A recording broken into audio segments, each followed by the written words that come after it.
Lawyer, good afternoon to have you today here. Afternoon, my brother. How is life? By His grace, I'm good. Today, you happen to honor the invitation extended to you by University of Education Students Bar Association here at Kumasi campus.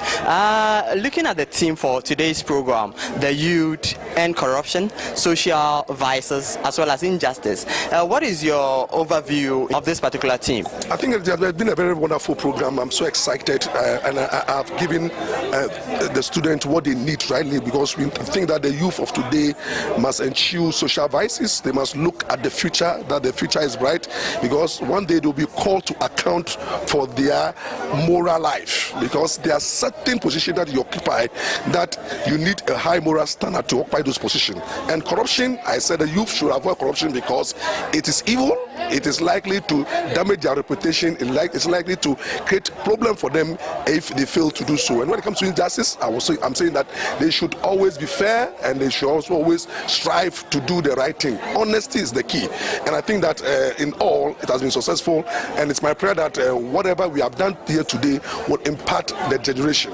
We need a generation that will look up to high moral standard, integrity as the key, not money, and not corruption, not influence. You don't need power. What we need is moral uprightness. We need confidence. We need the youth to know that life is not about titles. Life is not about possessions. Life is about giving and contributions, and that is more important. Now, being in the legal field, you've been there for about 30 years now. Lawyer, what can you say about law students that we are providing to this particular nation in relation to the fight against corruption, injustice, and social vices? Are they up to the standard to help fight against corruption? I think there has been a difficulty when it comes to admissions in the law school. There have been difficulty when it comes to legal education in this country, but I think that the authorities are trying to put things in place. But I think that we need to check on the moral behavior of the students that we admit as law students.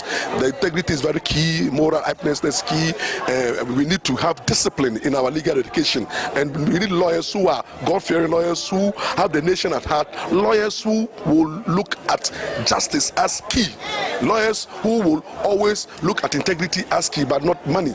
The legal profession is not about money making. The legal profession is about assisting and ensuring that justice prevails. The legal profession is about doing what is just and fair. The legal profession is about helping the poor and the needy. The legal profession is about rising about pettiness, partisanship, and corruption. We need to be careful what we do as legal practitioners, because we are there to influence and impact society, and that's exactly what we need to look at.